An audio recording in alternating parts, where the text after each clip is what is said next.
খায়রুকুম মান তাআল্লামাল কুরআনা ওয়া আল্লামা। রাসূলুল্লাহ বলেন, তোমাদের মধ্যে সর্বোত্তম ওই ব্যক্তি যিনি নিজে কোরআনে কারীম শিক্ষা করে এবং অপরকে শিক্ষা দেয়। এত সুন্দর করে রাসূলুল্লাহ হাদিসটি বললেন। হাদিসটি বর্ণনা করেছেন দুইজন ব্যক্তি, তারাও হচ্ছেন সর্বোত্তম এবং খোলাফায়ে রাশিদিনের উজ্জ্বল এবং চমৎকার ব্যক্তিত্ব। আলী ইবনে আবি তালেব, উসমান ইবনে আফফান রাদিয়াল্লাহু তাআলা আনহু। রাসূলুল্লাহ দুনিয়াবাসীদেরকে জানাই দিলেন, দুনিয়াবাসীদেরকে রাসূলুল্লাহ বলে দিলেন,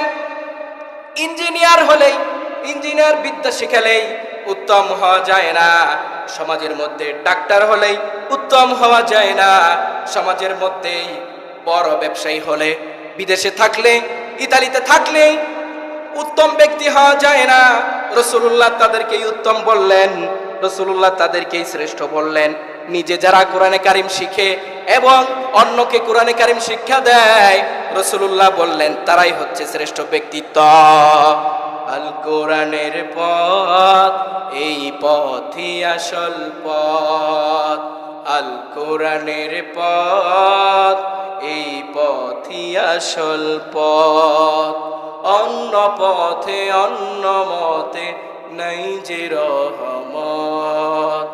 অন্য পথে অন্য মতে নাই যে রহমত।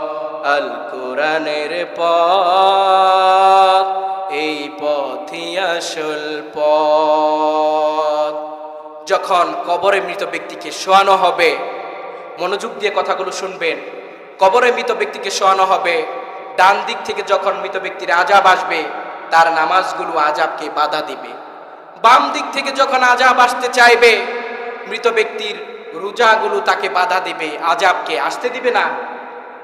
মাথার কাছ থেকে যখন আযাব আসতে থাকবে মাথার দিক দিয়ে, তখন কোরআনে কারীম পাঠ যারা করে, ওই তেলাওয়াত কোরআনে কারীম তাকে বাধা দিবে, আযাবকে বাধা দিবে, আযাব দিতে দিবে না।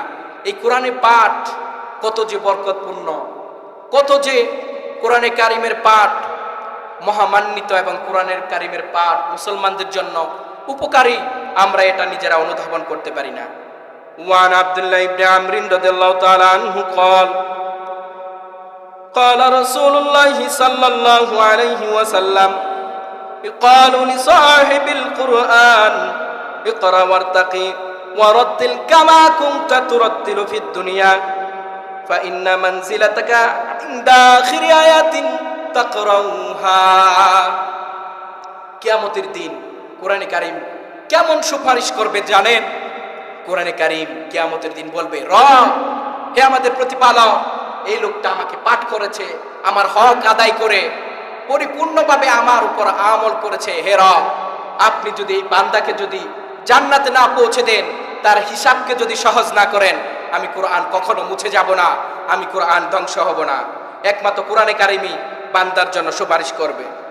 তো রব্বুল আলামিন কোরআনে কারীম যারা পাঠ করেছে, কোরআনে কারীমের উপর যারা আমল করেছে, রব্বুল আলামিন কিয়ামতের দিন জান্নাতীদেরকে বলে দিবেন, যারা কোরআন পাঠ করেছে, তোমরা কোরআন পাঠ করতে পারো, করতে থাকো, ওয়ারতাকি ওয়ারাতিল, এবং তার তিলের সাথে কোরআন পাঠ করতে থাকো, কামা কুনতা তুরাতিলু ফিদ দুনিয়া, যেভাবে তোমরা কোরআনে কারীম দুনিয়াতে পাঠ করেছো, আজকে সেভাবে তোমরা পাঠ করতে থাকো।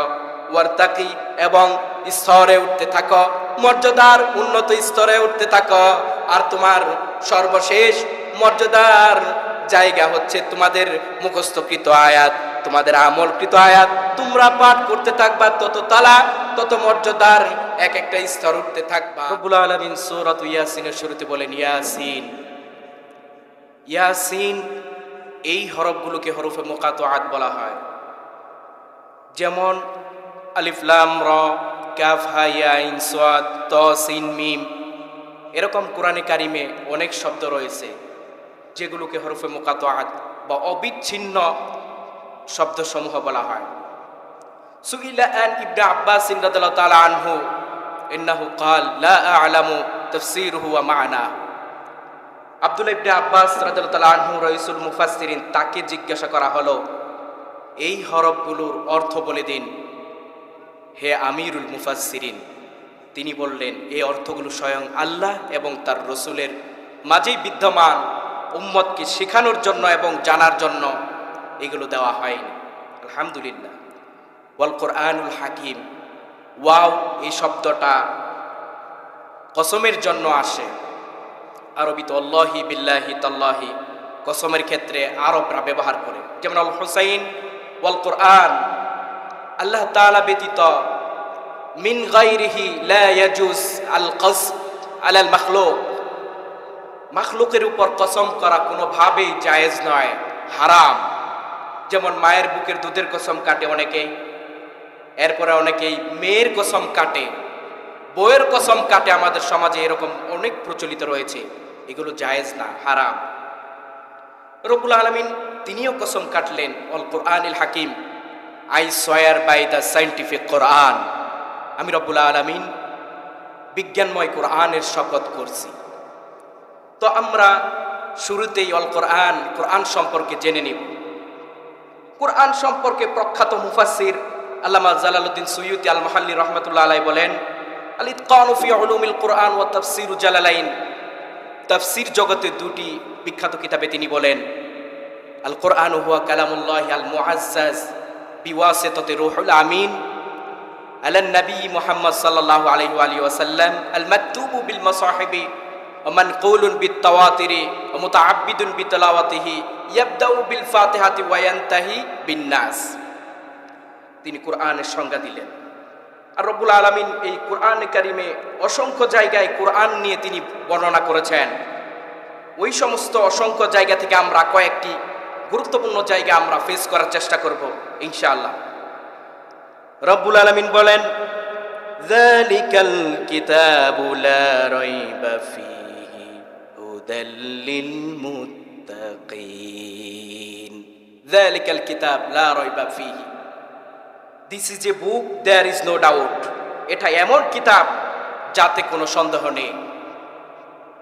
দেখবেন পৃথিবীতে অনেক বই ছাপানো হয়, অনেক কিতাব লেখা হয়।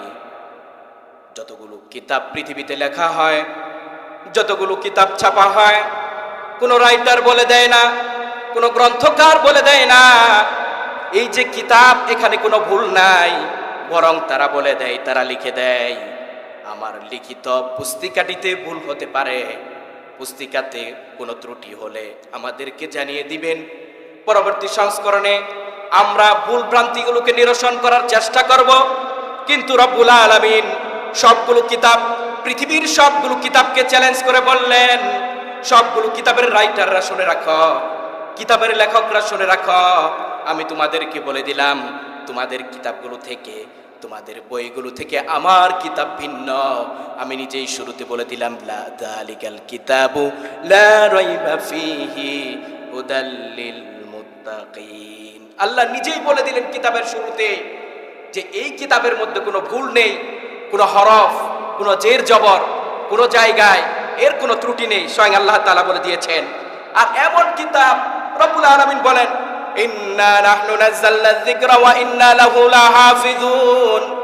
রব্বুল আলামিন নিজেই বলেন, এই যে কিতাব, এই যে কিতাবের মধ্যে কোনো সন্দেহ নাই, কোনো ভুল নাই, কোনো ত্রুটি নাই, এই কিতাব এমন অবস্থায় থাকবে কাল কিয়ামত পর্যন্ত। কিতাবকে আমি হেফাজত করব, কোরআনে কারীমকে আমি হেফাজত করব, কাল কিয়ামত পর্যন্ত একটা হরফ, একটা শব্দ, একটা আয়াতের কোনো সংস্করণের দরকার পড়বে না। সুবহানাল্লাহ। কেমন কিতাব আল্লাহ তাআলা আমাদের উপর নাজিল করলেন, আমাদের রাসূলের উপর নাজিল করলেন, কেমন কিতাব আমাদেরকে হাদিয়া দিলেন। কোনো গ্রন্থকে ধরতে গেলে, স্পর্শ করতে গেলে ওযু লাগে না, সম্মান দেখাতে হয় না, পবিত্রতা অর্জন করতে হয় না। কিন্তু আমাদের উপর রব্বুল আলামিন এমন বিধান দিলেন, এমন কিতাব দিলেন, এমন কোরআনে কারীম দিলেন, এই কিতাব ধরতে গেলে লা ইয়ামাসসুহু ইল্লাল মুতাহহারুন। রব্বুল আলামিন নিজেই বলে দিয়েছেন, এই কিতাব ধরতে গেলে, এই কিতাব স্পর্শ করতে গেলে, কোরআনে কারীম পাঠ করতে গেলে অবশ্যই ওযু করা লাগবে। ওযু ছাড়া কোরআনে কারীম পাঠ করার কোনো অনুমতি নাই। সুবহানাল্লাহ। রব্বুল আলামিন কত মহামান্বিত, মহাসম্মানিত কিতাব কোরআনে কারীম আমাদেরকে দান করেছেন, আলহামদুলিল্লাহ। তো রব্বুল আলামিন এই কিতাবকে রমজান মাসে নাজিল করেছে, বরকতের মাস, রহমতের মাস। আল্লাহ তাআলা এই পবিত্র কোরআনে কারীমকে নাজিল করেছে যেন এই মাসটা পুরোই বরকতে ভরে যায়, রহমতে ভরে যায়, মাগফিরাতে মুমিনের প্রতিটি অন্তর ভরে যায়। আল্লাহ তাআলা এভাবেই বললেন। রব্বুল আলামিন বলেন, শাহরু রমাযানাল্লাযী উনজিলা ফীহিল কুরআন হুদাল লিন-নাসি ওয়া বাইয়িনাতিম মিনাল হুদা ওয়াল ফুরকান। রব্বুল আলামিন বলেন, এই যে কোরআনে কারীম আমি নাজিল করলাম, এই পবিত্র গ্রন্থ নাজিল করলাম, শুধুমাত্র এই গ্রন্থ আমি নাজিল করেছি রমজান মাসে। অন্য কোনো মাসে নাজিল করলেও পারতাম, আমি রজবের মাসে পারতাম নাজিল করতে, আমি মুহররমে নাজিল করতে পারতাম, রবিউল আউয়াল, রবিউল সানি, জমাদুল উলা, জমাদুল উখরা, এই মাসগুলোতে 12 মাসের যে কোনো মাসে নাজিল করতে পারতাম। আল্লাহ তাআলা বলেন, সব মাসের মধ্যে আমি কোনো মাসে এই কোরআন নাজিল করি নাই, একমাত্র রমজান মাসে কোরআনকে নাজিল করে রব্বুল আলামিন এই কোরআনের মর্যাদাকে আরো বৃদ্ধি করে দিলেন। সুবহানাল্লাহ। রমজান মাসে কোরআনকে নাজিল করেছেন। শুধু তাই নয়, রব্বুল আলামিন এই রমজান মাসের মধ্যে একটা রাত দিয়েছেন, যেটা হচ্ছে 1000 মাসের চেয়ে উত্তম। রব্বুল আলামিন ওইটাও দিয়েছে এই রমজান মাসে। রব্বুল আলামিন সূরাত আনফালে বলেন, ইন্নামাল মুমিনুনা আল্লাযীনা ইযা যুকিরাল্লাহু ওয়াজিলাত কুলুবুহুম ওয়া ইযা তুলিয়াত আলাইহিম আয়াতুহু যাদাতুহুম ঈমানা ওয়া আলা রাব্বিহিম ইয়াতাওয়াক্কালুন। রব্বুল আলামিন বলেন, ইন্নামাল মুমিনুনা আল্লাযীনা ইযা যুকিরাল্লাহু ওয়াজিলাত কুলুবুহুম।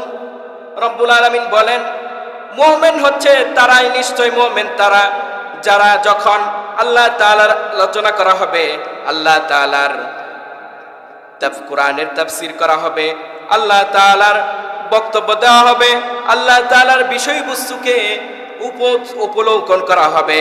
রব্বুল আলামিন বলেন, ইযা যুকিরাল্লাহু ওয়াজিলাত কুলুবুহুম, যখন আল্লাহ তাআলার আলোচনা করা হবে তাদের অন্তরটা কেঁপে উঠবে। ওয়াজিলাত কুলুবুহুম ওয়া ইযা তুলিয়াত আলাইহিম আয়াতু যাদাতুহুম ঈমানা, আর এই কোরআনে কারীম যখন তাদের উপরে পাঠ করা হবে তাদের অটোমেটিক ঈমান বেড়ে যাবে। সুবহানাল্লাহ। মুমিন তো আমরাই, যারা কোরআনে কারীম পাঠ করলে আমাদের ঈমান বেড়ে যায়, আমাদের ঈমান কমে যায়। যত নাপাকি কাজে গেলে, অশ্লীল কাজে গেলে আমাদের ঈমান কমে যায়। আমরা রাস্তাঘাটে গেলে, বাজারে গেলে, টিভির দোকানে গেলে আমাদের ঈমান কমে যায়। কিন্তু রব্বুল আলামিন বলেন, আর মুমিন যারা রয়েছে তারা অশ্লীল কাজে যায় না, তারা বাজারে বেশি সময় নষ্ট করে না, তারা সিনেমা হলে যায় না, তারা নর্তকীর নাচ দেখে না, তারা বিভিন্ন ধরনের পাপাচার্যে লিপ্ত হয় না, তারা মুমিন। আর মুমিন যারা কোরআন তেলাওয়াত করে নিজেরা, মুমিন যারা কোরআন পাঠ করে নিজেরা, যারা কোরআন পাঠ করবে আর তেলাওয়াত শুনবে, রব্বুল আলামিন তাদের ঈমানকে বাড়িয়ে দিবে। সুবহানাল্লাহ। ওয়া আলা রাব্বিহিম ইয়াতাওয়াক্কালুন। রব্বুল আলামিন পরে বলেন, ওয়া আলা রাব্বিহিম ইয়াতাওয়াক্কালুন, এবং যারা মুমিন তারা একমাত্র আল্লাহ তাআলাকে ভয় করেন, রব্বুল আলামিনের উপরই নির্ভর এবং রব্বুল আলামিনের উপর তাওয়াক্কুল করেন, প্রতিটি কাজে আল্লাহ তাআলাকে স্মরণ করেন, তারাই হচ্ছে একমাত্র মুমিন। তো এই কোরআনে কারীম এত সুন্দর কিতাব, এত সুন্দর গ্রন্থ আল্লাহ তাআলা মুহাম্মদ সাল্লাল্লাহু আলাইহি সাল্লামের উপর নাজিল করেছেন। এই কোরআন, তিনি হচ্ছেন শ্রেষ্ঠ মানব, শ্রেষ্ঠ নবী, শ্রেষ্ঠ রসুল। তারপরে কোনো নবী আসবে না, তারপরে কোনো রসুল আসবে না। কেন আসবেন? তিনি হচ্ছেন আখির বাব, যার পরে কোনো বাব নেই, দরজা নেই। নবুয়তের সব দরজাগুলোকে আল্লাহ তাআলা বন্ধ করে দিয়েছেন। তো রাসূলুল্লাহর রূহ, তার আত্মা এত শক্তিশালী এবং এত মজবুত যে রব্বুল আলামিন তার রূহের উপর কোরআনে কারীম নাজিল করেছেন। তো শুনুন, আল্লাহ তাআলা নিজেই বলতেছেন, লাউ আনজালনা হাযাল কুরআনা আলা জাবালিন লারাআইতাহু খাশিআম মুতাসাদ্দিআম মিন খাশিয়াতিল্লাহ। লাউ আনজালনা হাযাল কুরআনা আলা জাবালিন লারাআইতাহু খাশিআম মুতাসাদ্দিআ। রব্বুল আলামিন বলেন, হে নবী, লাউ আনজালনা হাযাল কুরআন, আমি যদি কোরআনে কারীম অবতীর্ণ করতাম আলা জাবালিন, পাহাড়ের উপর, লারাআইতাহু, আর আপনি তাকে দেখতেন, খাশিআন, ভীত, মুতাসাদ্দিআন, বিদীর্ণ অর্থাৎ ধ্বংস স্তূপ দেখতে পেতেন, মিন খাশিয়াতিল্লাহ, আল্লাহ তাআলার ভয়ের। নবী কি বলতেছেন, এই কোরআনে কারীমকে যদি আমি নাজিল করতাম পাহাড়ের উপর, পাহাড় স্থির থাকতে পারতো না। এরপর থেকে এই আয়াত থেকে আমরা ভেবে নিতে পারি যে সাগরের উপর যদি কোরআনে কারীম নাজিল করতেন, সাগর স্থির থাকতে পারতো না। মরুভূমির উপর যদি কোরআনে কারীম নাজিল করতেন, তাহলে এই মরুভূমিও স্থির থাকতে পারতো না, মরুভূমি নিশ্চয় সাগরে পরিণত হয়ে যেত। রব্বুল আলামিন পরবর্তী বলতেছেন, ওয়াতিল কালাম সালু নাদরিবুহা লিন্নাস লাআল্লাহুম ইয়াতাফাক্কারুন, যে এর দৃষ্টান্ত আমি মানুষের জন্য দিলাম যাতে করে তারা চিন্তা করে, গবেষণা করে। রব্বুল আলামিন বলতেছেন যে মানুষের উপর কোরআনে কারিমকে নাজিল করেছেন, তাহলে মানুষ কত শক্তিশালী! একটা পাহাড়ের চেয়েও মানুষ শক্তিশালী, সাগরের চেয়েও শক্তিশালী, সমুদ্রের চেয়েও শক্তিশালী, জমিনের চেয়েও শক্তিশালী। পৃথিবীতে যত মাখলুক আছে, পৃথিবীতে যত জীব জন্তু রয়েছে, প্রতিটি জীব জন্তু প্রাণীর চেয়ে মানুষ হচ্ছে শক্তিশালী। মানুষের মারেফত, মানুষের আধ্যাত্মিক জ্ঞান হচ্ছে শক্তিশালী। এজন্য আল্লাহ তাআলা রাসূলুল্লাহর উপর ওভাবে নাজিল করেছেন। কিভাবে? আমরা সংক্ষেপে একটু শুনে আসি। রাসূলুল্লাহ সাল্লাল্লাহু আলাইহি সাল্লামের 40 বছর বয়স, তো তিনি হেরা গুহায় তিনি অবস্থান করতেছিলেন। ওই মুহূর্তে জিবরাইল আমিন আসলেন। একজন অপরিচিত ব্যক্তি, চেহারা বিবর্ণ, তো চেনা যায় না, মানুষের মতো মনে হয় না।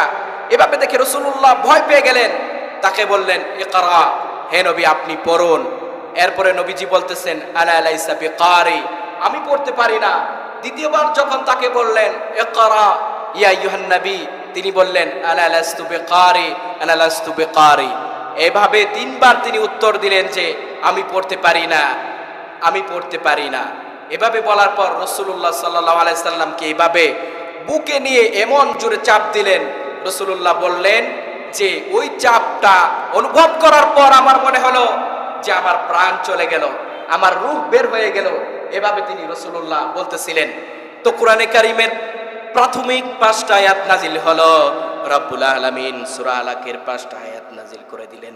ইকরা বিসমি রাব্বিকাল্লাযী খালাক, খালাকাল ইনসানা মিন আলাক, ইকরা ওয়া রাব্বুকাল আকরামুল্লাযী আল্লামা বিল কলম, আল্লামাল ইনসানা মা লাম ইয়ালাম।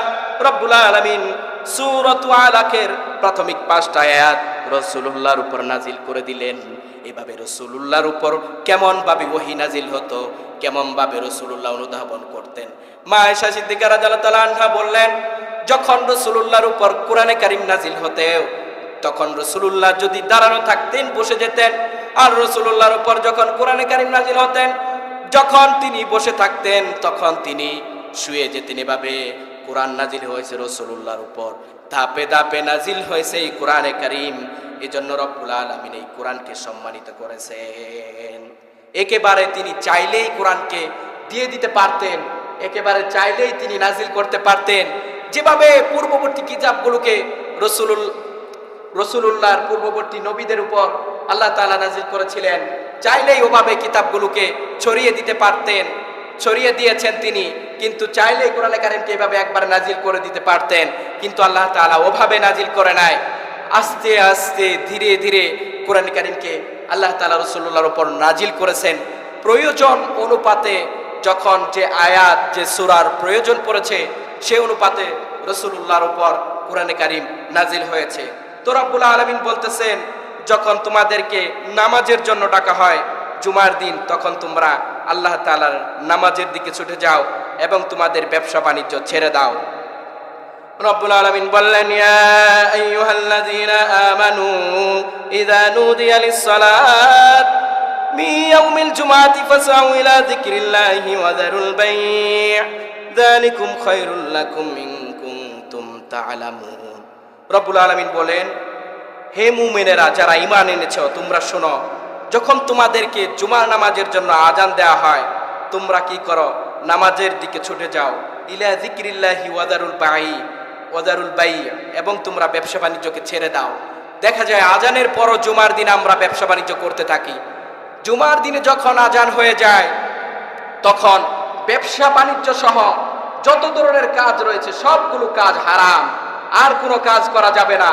যেহেতু জুমার দিনের আজান হয়ে গিয়েছে, অন্য কোনো কাজ করার সুযোগ নেই, সব কিছুই হারাম। আল্লাহ তাআলা ওইভাবেই বলতেছেন। আর যখন নামাজ শেষ হয়ে যায়, ওয়াইদা কুদিয়াতিস সালাহ ফান্তাশিরু ফিল আরদ, আর যখন নামাজ শেষ হয়ে যায়, তোমরা আল্লাহ তাআলার রিজিকের দিকে ছুটতে থাকো, আল্লাহ তাআলার রিজিকের দিকে তোমরা ছুটতে থাকো। আল্লাহ তাআলা রিজিকে ভরপুর কামিয়াব দান করবেন। তো দেখা যায় আমাদের সমাজ থেকে সর্বপ্রথম যেই জিনিসটা চলে গিয়েছে, যেই জিনিসটা সর্বপ্রথম উঠে গিয়েছে, সেটা হচ্ছে কোরআনে কারিমের তেলাওয়াত। আমরা সব কিছু করি, দৈনন্দিন সব ধরনের প্রয়োজন আমরা পূরণ করি সকাল থেকে নিয়ে একেবারে সন্ধ্যা পর্যন্ত, কিন্তু কোরআনে কারিমের পাঠ, তেলাওয়াত, শ্রবণের অনুধাবন শক্তি আমাদের নাই, ইচ্ছা শক্তি আমাদের নাই। সকালবেলা আগের মা বোনরা কোরআনে কারিম পাঠ দিয়ে দিন শুরু করতেন, ঘর ঝাড়ু দেওয়া শুরু করতেন, আর আজকে ওটা দিয়ে শুরু হয় না, কোরআনে কারিমের পাঠ দিয়ে শুরু হয় না। আজকে শুরু হয় মেসেঞ্জার চালু করার মাধ্যমে, ডাটা চালু করার মাধ্যমে, ওয়াইফাই অন করার মাধ্যমে আজকে আমাদের মা বোনদের দিন শুরু হয়। হিন্দি বাংলা সিরিয়াল দেখার মাধ্যমে আমাদের মা বোনদের দিন শুরু হয়। তাহলে ওই মা বোনদের রান্না খেয়ে, ওই মা বোনদের কথা শুনে তাদের সন্তান কিভাবে আল্লাহওয়ালা হবে, তাদের সন্তান কিভাবে একজন দিনদার হবে, তাদের সন্তান কিভাবে সালাউদ্দিন আইয়ুবী হবে, বড় বড় ইসলামের সৈনিক হবে, ইসলামিক স্কলার হবে, কিভাবে এটা আশা করা বড়ই দুষ্কর। তো আমাদের মা বোনদের কাছে আমার একটাই অনুরোধ, যাদের কাছে আমার আওয়াজ শোনা যাচ্ছে, যাদের কাছে আমার আওয়াজ পৌঁছে যাচ্ছে, আপনাদের কাছে অনুরোধ, পরকালে যদি মুক্তি পেতে চান, আপনার ফ্যামিলি, আপনার সংসার যদি টিকিয়ে রাখতে চান, সুস্থভাবে যদি মৃত্যুর আগ পর্যন্ত পরিচালনা করতে চান, মা বোনেরা আপনাদের পায়ে হাত রেখে বলে যায়, কোরআনে কারিমের পাঠ দিয়ে, কোরআনে কারিমের তেলাওয়াত দিয়ে সকাল শুরু করবেন। কোরআনে কারিমের মক্তবের মাধ্যমে সন্তানদেরকে শিক্ষিত করবেন। সকাল হলেই মক্তবে পাঠিয়ে দিবেন। আমরা সকাল হলেই এখন আর মক্তবে পাঠাই না। আগের দিনে মক্তবে পাঠাতো, এখন আমরা মক্তবে পাঠাই না। এখন আমরা 7টা বাজলেই কেজি স্কুলে পাঠানোর জন্য প্রস্তুত হয়ে যাই। 7টা বাজার আগে থেকে ঘুম থেকে উঠে কেজি স্কুলে যেতে হবে, সন্তানকে আমরা তুলে দেই, কিন্তু সন্তানকে যে কোরআনের জন্য, কোরআন পাঠের জন্য উঠাতে হবে, জাগাতে হবে, সেই অনুধাবন শক্তি আমাদের মাঝে নাই। এজন্য তো সেই সন্তান বড় হয়ে আপনার কথা শুনবে, আপনি যেটাই বলবেন সেটাই শুনবে, সেটা আদৌ সম্ভব নয়। এজন্য মা বোনদেরকে আমার আওয়াজ পৌঁছাতে চাই, আপনারা মক্তবে পাঠাবেন কোরআনে কারিম শিক্ষা করার জন্য। যেই সন্তান, যেই ছেলে মেয়ে ছোটবেলায় মক্তবে কোরআনে কারিম পাঠ করে এবং আমল করে নামাজি হয়, দেখবেন আমার মা ও বোনেরা, তারা সহজেই কখনোই মার সাথে, বাবার সাথে অসদাচরণ করবে না, খারাপ আচরণ করবে না, খারাপ ব্যবহার করবে না।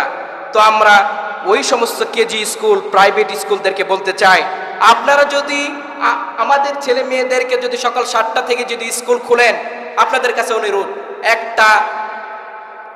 এক একটা প্রাইভেট স্কুলে আপনি এক একটা নুরানি ট্রেনিং প্রাপ্ত শিক্ষক রাখবেন, যারা কোরআনে কারিম শিক্ষা দিবে বাচ্চাদেরকে।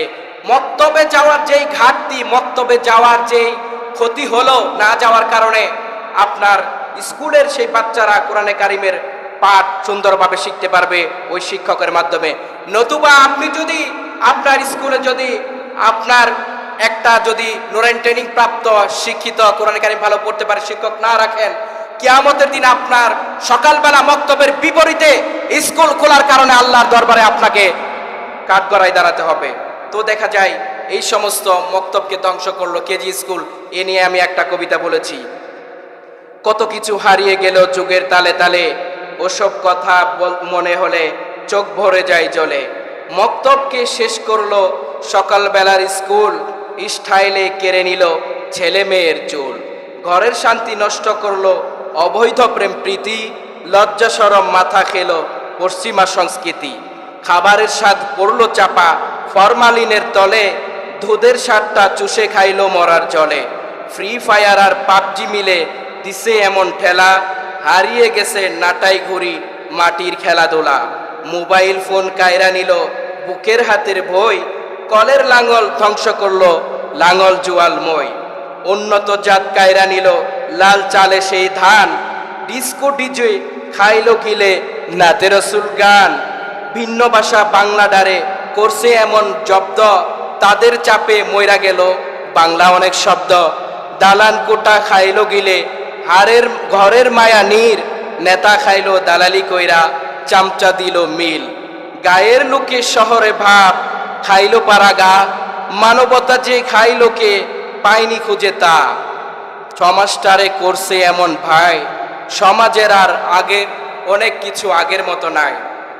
দেখা যায় সমাজে আগে যে কোরআনে কারিম পাঠ বা ছেলেদেরকে মক্তবে পড়ানোর পাঠানোর যে সংস্কৃতি ছিল, কালচার ছিল, ওটা আমাদের মধ্য থেকে উঠে গিয়েছে। তো রাসূলুল্লাহর হাদিস থেকে কয়েকটি আমরা এখন হাদিস শুনবো কোরআনে কারীম সম্পর্কে। রাসূলুল্লাহ সাল্লাল্লাহু আলাইহি সাল্লামের বরাতে হাদিসটি বর্ণনা করেছেন আলী ইবনে আবি তালেব, বিখ্যাত সাহাবী, এবং উসমান ইবনে আফফান রাদিয়াল্লাহু তাআলা আনহু। قال رسول الله صلى الله عليه وسلم خيركم من تعلم القرآن وعلمه। রাসূলুল্লাহ বলেন, তোমাদের মধ্যে সর্বোত্তম ওই ব্যক্তি যিনি নিজে কোরআনে কারীম শিক্ষা করে এবং অপরকে শিক্ষা দেয়। এত সুন্দর করে রাসূলুল্লাহ হাদিসটি বললেন। হাদিসটি বর্ণনা করেছেন দুইজন ব্যক্তি, তারাও হচ্ছেন সর্বোত্তম এবং খোলাফায়ে রাশিদিনের উজ্জ্বল এবং চমৎকার ব্যক্তিত্ব, আলী ইবনে আবি তালেব, উসমান ইবনে আফফান রাদিয়াল্লাহু তাআলা আনহু। রাসূলুল্লাহ দুনিয়াবাসীদেরকে জানাই দিলেন, দুনিয়াবাসীদেরকে রাসূলুল্লাহ বলে দিলেন, ইঞ্জিনিয়ার বিদ্যা শিখালেই উত্তম হওয়া যায় না, সমাজের মধ্যে ডাক্তার হলেই উত্তম হওয়া যায় না, সমাজের মধ্যে বড় ব্যবসায়ী হলে, বিদেশে থাকলে, ইতালিতে থাকলে উত্তম ব্যক্তি হওয়া যায় না। রাসূলুল্লাহ তাদেরকেই উত্তম বললেন, রাসূলুল্লাহ তাদেরকেই শ্রেষ্ঠ বললেন। নিজে যারা কোরআনে কারীম শিখে এবং অন্যকে কোরআনে কারীম শিক্ষা দেয়, রাসূলুল্লাহ বললেন তারাই হচ্ছে শ্রেষ্ঠ ব্যক্তিত্ব। আল কোরআনের পথ, এই পথই আসল পথ। আল কোরআনের পথ, এই পথই আসল পথ। অন্য পথে অন্য মতে নাই যে রহমত, অন্য পথে অন্য মতে নাই যে রহমত। আল কোরআনের পথ, এই পথই আসল পথ। যখন কবরে মৃত ব্যক্তিকে শোয়ানো হবে, মনোযোগ দিয়ে কথাগুলো শুনবেন। কবরে মৃত ব্যক্তিকে শোয়ানো হবে, ডান দিক থেকে যখন মৃত ব্যক্তির আযাব আসবে, তার নামাজগুলো আযাবকে বাধা দিবে। বাম দিক থেকে যখন আযাব আসতে চাইবে, মৃত ব্যক্তির রোজাগুলো তাকে বাধা দিবে, আযাবকে আসতে দিবে না। মাথার কাছ থেকে যখন আযাব আসতে থাকবে মাথার দিক দিয়ে, তখন কোরআনে কারীম পাঠ যারা করে, ওই তেলাওয়াত কোরআনে কারীম তাকে বাধা দিবে, আযাবকে বাধা দিবে, আযাব দিতে দিবে না। এই কোরআনে পাঠ কত যে বরকতপূর্ণ, কত যে কোরআনে কারীমের পাঠ মহামান্বিত, এবং কোরআনের কারীমের পাঠ মুসলমানদের জন্য উপকারী, আমরা এটা নিজেরা অনুধাবন করতে পারি না। ওয়ান আব্দুল্লাহ ইবনে আমর রাদিয়াল্লাহু তাআলা আনহু قال قال رسول الله صلى الله عليه وسلم قالوا لصاحب القرآن اقرأ وارتقي ورتل كما كنت ترتل في الدنيا فإن منزلتك عند آخر آيات تقرأها। কিয়ামতের দিন কোরআনে কারীম কেমন সুপারিশ করবে জানেন? কোরআনে কারীম কিয়ামতের দিন বলবে, রব, হে আমাদের প্রতিপালক, এই লোকটা আমাকে পাঠ করেছে, আমার হক আদায় করে পরিপূর্ণভাবে আমার উপর আমল করেছে। হে রব, আপনি যদি এই বান্দাকে যদি জান্নাতে না পৌঁছে দেন, তার হিসাবকে যদি সহজ না করেন, আমি কোরআন কখনো মুছে যাব না, আমি কোরআন ধ্বংস হব না। একমাত্র কোরআনে কারীমই বান্দার জন্য সুপারিশ করবে। তো রব্বুল আলামিন কোরআনে কারীম যারা পাঠ করেছে, কোরআনে কারীমের উপর যারা আমল করেছে, রব্বুল আলামিন কিয়ামতের দিন জান্নাতীদেরকে বলে দিবেন, যারা কোরআন পাঠ করেছে, তোমরা কোরআন পাঠ করতে পারো, করতে থাকো, ওয়ারতাকি ওয়ারাতিল, এবং তার তিলের সাথে কোরআন পাঠ করতে থাকো, কামা কুনতা তুরাতিলু ফিদ দুনিয়া, যেভাবে তোমরা কোরআনে কারীম দুনিয়াতে পাঠ করেছো, আজকে সেভাবে তোমরা পাঠ করতে থাকো। ওয়ারতাকি, এবং স্তরে উঠতে থাকো, মর্যাদার উন্নত স্তরে উঠতে থাকো। আর তোমার সর্বশেষ মর্যাদার জায়গা হচ্ছে তোমাদের মুখস্থকৃত আয়াত, তোমাদের আমলকৃত আয়াত তোমরা পাঠ করতে থাকবা, তত তালা তত মর্যাদার এক একটা স্তর উঠতে থাকবা। আর তোমরা যতক্ষণ পর্যন্ত পাঠ করতে থাকবা, ততক্ষণ পর্যন্ত রব্বুল আলামিন তোমাদের মর্যাদাকে বৃদ্ধি করে দিবে। একটা সেলেশন কানাডার একজন ধর্মপ্রচারক, তিনি কোরআনে কারীমের সাথে বৈজ্ঞানিক সামঞ্জস্য দেখে কালেমা পড়ে মুসলমান হয়ে গেলেন, এবং তার নাম রাখা হলো আব্দুল আহাদ।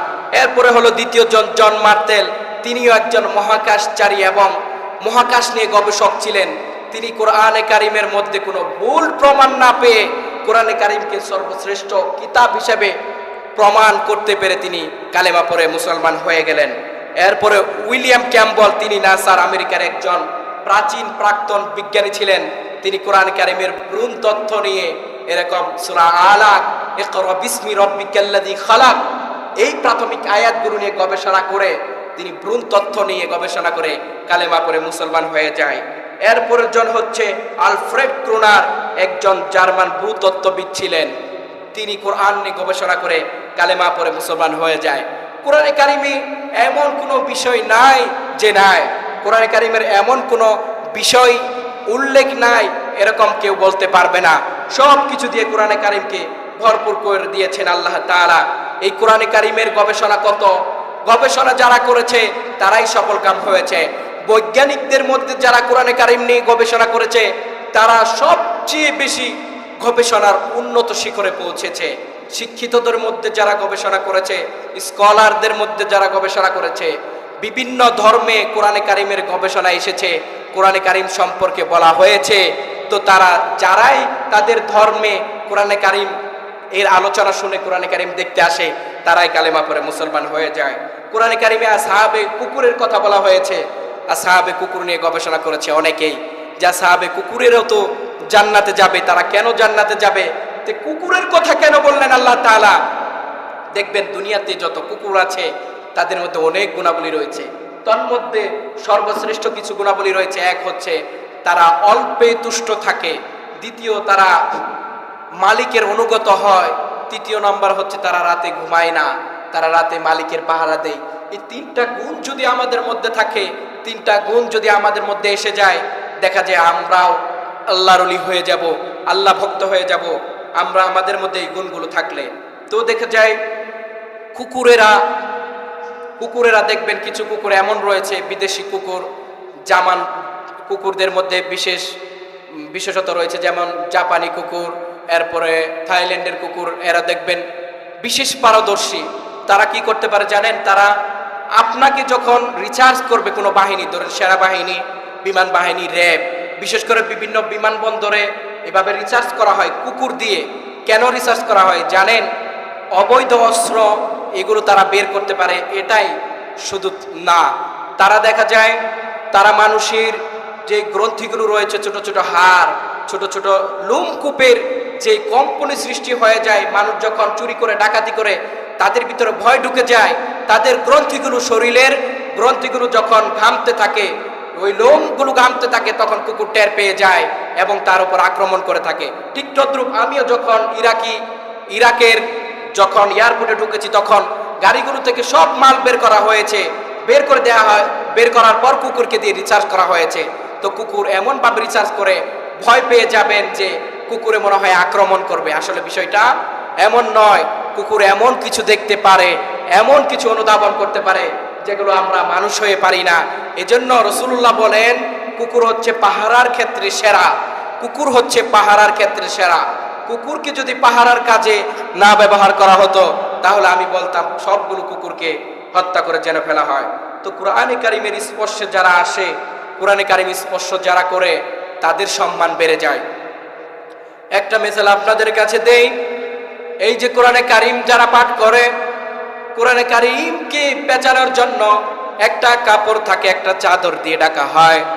দেখবেন পৃথিবীতে কোনো কিতাবকে যদি ঢাকা হয়, ওই কিতাবের চাদরের সাথে গিলাপের সাথে পা লাগলে কেউ সালাম করে না। ওই কিতাবের গিলাপের সাথে যদি অশ্রদ্ধা হয়ে যায়, অসম্মান হয়ে যায়, তাহলে কিন্তু মানুষ সম্মান করে না, চুমা খায় না, সালাম করে না।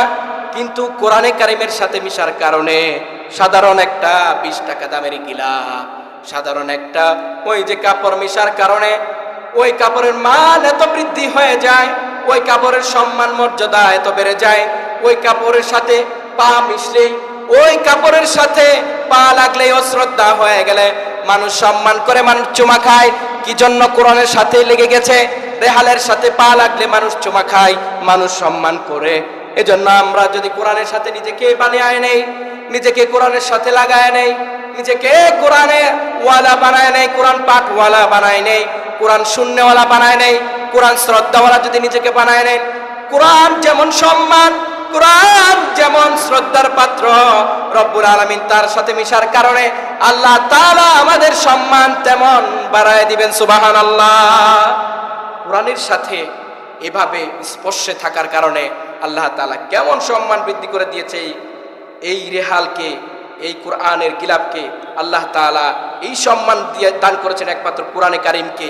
পূর্বের যতগুলো কিতাব রয়েছে, তাওরাত, জাবুর, ইনজিল, এই কিতাবগুলোকে এত সম্মান, এত মর্যাদা দেওয়া হয় নাই, আল্লাহ তাআলা দেন নাই। কিন্তু কোরআনে কারিম এমন এক কিতাব, এমন এক গ্রন্থ, যেই গ্রন্থে আল্লাহ তাআলা অনেক সম্মান এবং মর্যাদা দিয়েছেন। আল্লাহ তাআলা এ সম্পর্কে কোরআনে কারিম বলেন, وَإِذَا قُرِئَ الْقُرْآنُ فَاسْتَمِعُوا لَهُ وَأَنصِتُوا لَعَلَّكُمْ তুরহামুন। এই কোরআনে কারীম এমন এক কিতাব, ওয়াইদা কুরিয়াল কুরআনু ফাসতামিউ লাহু, যখন তোমাদের কাছে কোরআনে কারীমের পাঠ করা হয় মনোযোগ দিয়ে শোনো, ওয়া আনসিতু, চুপ থাকবা। শুধু মনোযোগ দিয়ে শুনলেই হবে না, কথা বলা যাবে না, চুপ থেকে শুনতে হবে। মনোযোগ দিয়ে চুপ থেকে শুনলে রব্বুল আলামিন তোমাদের উপর রহমত এবং বরকত নাজিল করবেন। সুবহানাল্লাহ। রহমত এবং বরকত নাজিল করবেন। এই কোরআন কারীম যখন পাঠ করা হবে, রব্বুল আলামিন বলেন, ওয়া ইযা ক্বারাতাল কুরআনা ফাসতাঈয বিল্লাহি মিনাশ শাইতানির রাজীম। যখন কোরআন কারীম পাঠ করা হবে, যখন কোরআন কারীম তেলাওয়াত করা হবে, তেলাওয়াত করার পূর্বে তোমরা বিতাড়িত অভিশপ্ত শয়তান থেকে পানা চাইবা আর বলবা, আউযু বিল্লাহি মিনাশ শাইতানির রাজীম ওয়া আনসিতু লাআল্লাকুম তুরহামুন, যাতে তোমাদের উপর আল্লাহ তাআলা রহমত নাজিল করেন, বরকত নাজিল করেন। কোরআন কারীমের আলোচনা শুনলে, কোরআন কারীমের পাঠ শুনলে আল্লাহ তাআলা বরকত দিবেন। এজন্য রব্বুল আলামিন নিজেই বললেন, কোরআন কারীম যখন পাঠ করা হবে, কোরআন কারীমের আলোচনা করা হবে, তোমরা কি করবা? মনোযোগ দিয়ে সেটা শুনবা এবং চুপ থাকবা। তো যখন রাসূলুল্লাহ সাল্লাল্লাহু আলাইহি সাল্লাম মসজিদে নববীতে কোরআন কারীম তেলাওয়াত করতেন, ওয়ারাত্তিলিল কুরআনা তারতিলা, আস্তে আস্তে ধীরে ধীরে মধুর সুরে, মাধুর্যময় সুরে, জাদুকরী সুরে রাসূলুল্লাহ তেলাওয়াত করতেন, তখন কাফেরেরা পর্যন্ত আকর্ষিত হয়ে যেত এই পবিত্র কোরআনের উপর।